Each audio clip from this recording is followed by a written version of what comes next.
Democrats are some sick puppies. They're all gushing that Kamala Harris ran a flawless campaign. These people are sick. Let's get into the video. And basically a flawless campaign, but just on the most elemental level, being a mixed race woman from California maybe doomed her candidacy from the start. Vice President Harris ran an incredible campaign. So this is the new narrative. A mixed race woman is what doomed Kamala's chance to be president. She couldn't name one policy. She couldn't explain one policy that she was going to create to make America better. And of course, Democrats, this is the new talking point. A mixed race woman. That's why they didn't vote for her. Racism. I really pray that you keep up with this narrative, meaning Democrats, to the next election so we can win again. Keep going down this road. I really want you to, because this is what is making Trump win in landslides and what's going to make Republican candidates win in landslides. Campaign. And I think because she ran an incredible campaign, it's been very telling about who we are. Because her campaign did focus on the threat to democracy. I think that she ran a flawless campaign, and I maintain that. I think now it's the time for us to work. I thought she did a phenomenal job. Yep. Yeah, okay, Stephen A. Smith. She did what she could. You cannot use her failed run in 2019 and hold it against her after watching this incredible campaign she's run now. I think Kamala Harris hit her marks. I think most everybody that saw her campaign thought that she far exceeded expectations and that the loss was less of... She far exceeded expectations. That's because the bar was set so low that if she even got 10 votes, it was a win to Democrats. Like, look at these people. They're sick. They're sick. They just lie. It's almost like they all get a group text, and the group text from their leader says, well, this is the new talking point. Kamala Harris lost the race because she's a mixed woman, and her campaign was flawless. Everybody repeat at once. 3, 2, 1, go. This is what they're sick. This is what sick liberals do. About the campaign she ran and more about where Americans were. And nothing that was true yesterday about here we how go, Joy Reid. flawlessly this campaign was run is not true now. I mean, this really was an historic, flawlessly run campaign. Queen Latifah never endorses anyone. Wow. Joy Reid said, Queen Latifah never endorses anybody. It was a flawless campaign because Queen Latifah said to vote for Kamala. That's your big momentous moment. That's your big moment in history. Queen Latifah said to vote for Kamala Harris. Oh my God. Then you got Stephen A. Smith, another idiot. Oh, she was flawless. She was fantastic. Yeah, okay, Stephen. Right. You know, Stephen A. Smith gets paid $20 million a year by ESPN to spit out Democratic talking points. He's a paid shill. He sucks at his job. He can never, well, even when he's talking about sports, when he has to give his opinion, he can't just talk. He has to scream, make no sense whatsoever. He would fit right in at NBC, CBS. All the liberal news stations should hire Stephen A. Smith because he fits right in. Of course, Joy Reid. Yesterday it was, white uneducated women are to blame for Kamala's failure. Really?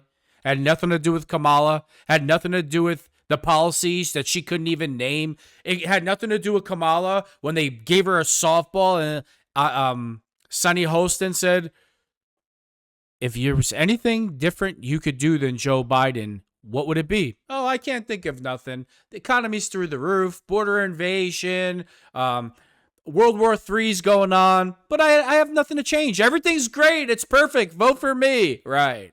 So Stephen A. Smith goes on The View, makes a fool out of himself, says that transgenders and women's sports is no big deal. It's only 1%. He's a sports broadcaster. He knows how there needs to be women's sports and men's sports, and what an advantage a man would have playing in a woman's sport. This is what he does. It's no big deal. Really, Stephen A. Smith? You know, Stephen A. Smith, I hope you have a daughter. I don't think he has any children. I hope you have a daughter.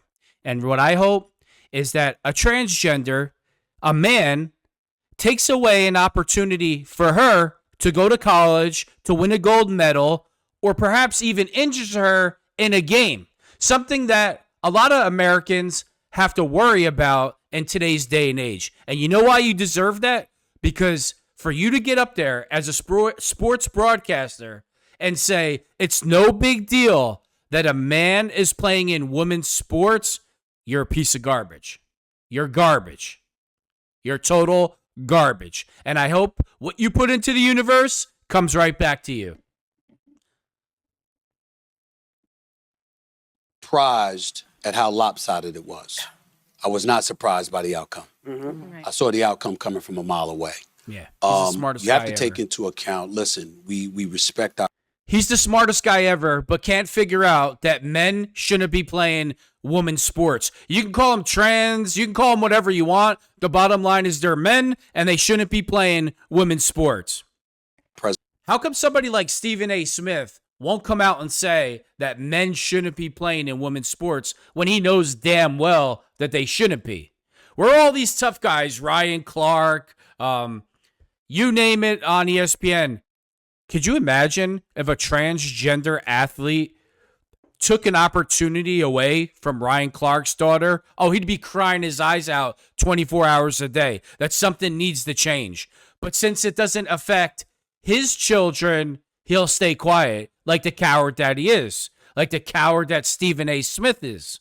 I think the Republicans are sort of an extreme fringe party. No, I don't think that they're an extreme fringe party. I think that they're operating against those they believe are extreme on the left. Like, for example, when you talk about the LGBTQ community, look at her face. I'm a fiscal conservative and I'm a social liberal.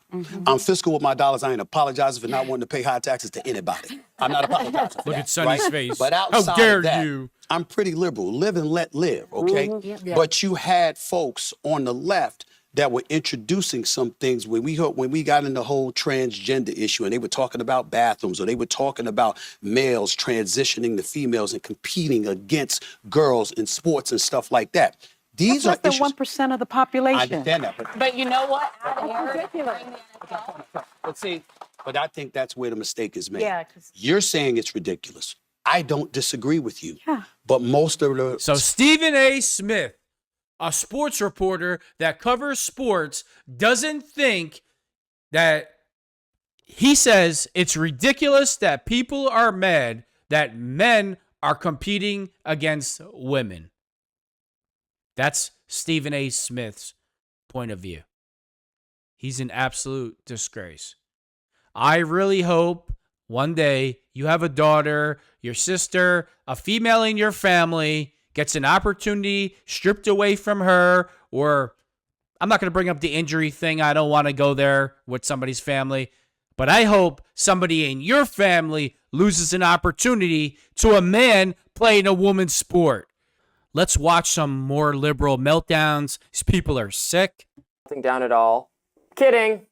Let's look at some very special reactions from some very special people, starting with Jake Tapper at CNN. Oh, God. So you asked, are there any places that the vice president is overperforming Joe Biden in 2020? So we could show you that as well. We just bring that out here.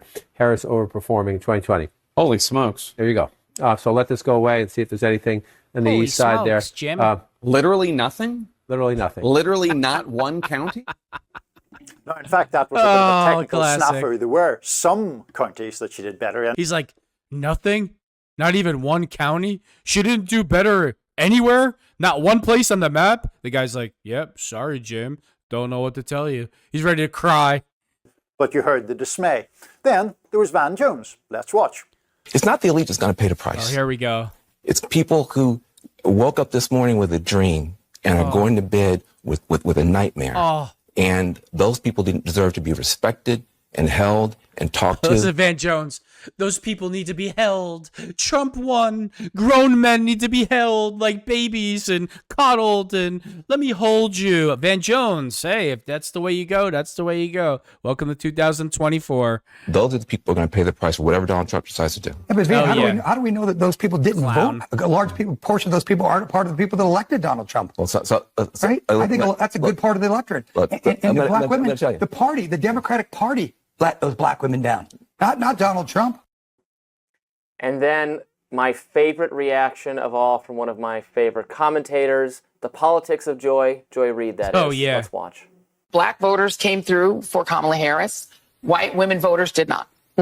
That is what it appears happened in that state, is that if you can't flip enough white women, and we've talked about this on this set numerous times, is that you have a state where you've got a 6-week abortion or a 12-week abortion. I think theirs might be 12 weeks. Yep. But it's a state where women lost their reproductive rights, where there was a very heavy push to get women to focus on not putting in place, re-electing, putting back into the White House the person who was responsible for. Look at everybody holding their breath like they're so terrified of Joy Reid. They have to agree with everything she says, no matter how idiotic she sounds, no matter what she does. Nobody can say anything.